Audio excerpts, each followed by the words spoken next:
मैं स्वतंत्रता दिवस की पूरे देशवासियों को बहुत बहुत बधाई और शुभकामनाएं देना चाहता हूं।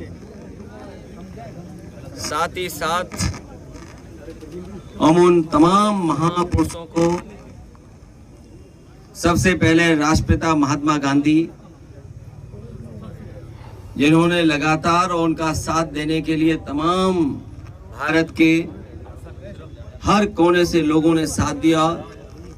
राष्ट्रपिता महात्मा गांधी के आह्वान और लगातार क्रांतिकारियों के संघर्ष और अनगिनत लोगों की कुर्बानी के बाद हमें भारत देश आज़ादी और भारत देश को आज़ादी दिलाने में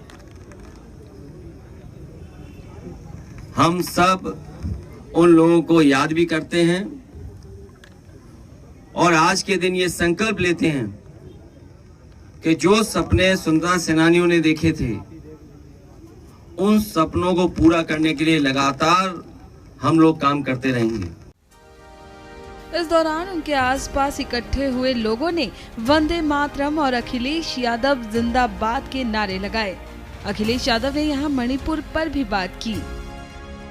जहां एक तरफ मणिपुर जैसी प्रदेश में जो घटना हुई, वो दुनिया में कहीं भी किसी देश में ऐसा नहीं हुआ होगा, वहीं आज के दिन हम लोगों को ये भी अपील करनी चाहिए कि मणिपुर के लोग जिस सद्भावना के साथ, जिस प्रेम के साथ, जिस तरीके से मिलजुल करके रह रहे थे, वैसे ही रहें और इस तरह की घटना दोबारा ना हो जहां हमारी बेटियां, हमारी बहनों के साथ ऐसी घटना घटी हो।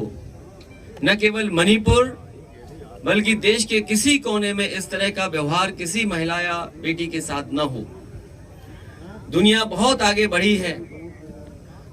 जिस रूप में हमारा देश आजाद हुआ था, जो हमारी सीमाएं थी जब आजादी हमें मिली थी, वो हमारी सीमाएं सुकड़ी हैं।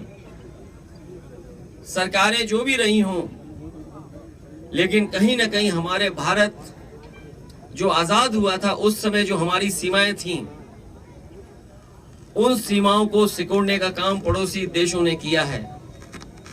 आज के दिन 15 अगस्त जब पूरा देश स्वतंत्रता दिवस मना रहा है, तो हमें भी ये संकल्प लेना चाहिए कि जिस कुर्बानी और जिस संघर्ष के बाद आजादी मिली हमारे देश को, हमारा देश जहां मजबूत हो, वहीं सीमाएं भी हमारी बहुत सुरक्षित रहें। मैं एक बार फिर आपके माध्यम से पूरे देशवासियों को स्वतंत्रता दिवस की बहुत बहुत बधाई देना चाहता हूं। साथ ही पीएम मोदी पर भी अखिलेश यादव ने यहां निशाना साधा।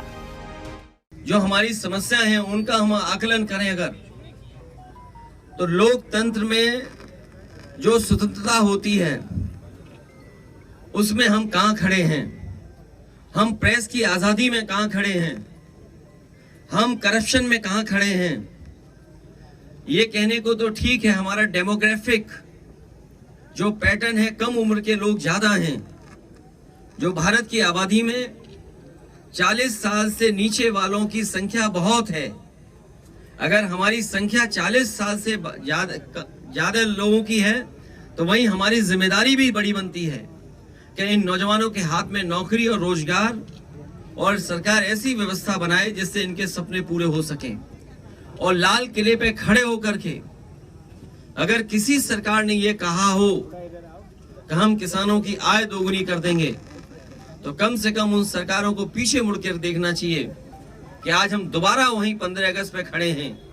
क्या हमारे देश के गरीबों की, किसानों की आय दोगुनी हो गई? क्या करोड़ों नौजवानों को नौकरी मिल गई? और जो संतुलन बनाना चाहिए सरकार को, आज जिस तरीके से महंगाई है, खाने पीने की चीजों से लेकर के डीजल पेट्रोल की, ये हमारे देश के लिए चिंता का विषय है। क्योंकि अगर इसी तरह महंगाई बढ़ती रही और लोगों के हाथ में नौकरी और रोजगार नहीं हुए, तो हमारा देश कहां जा रहा है, इस पर सोचना होगा।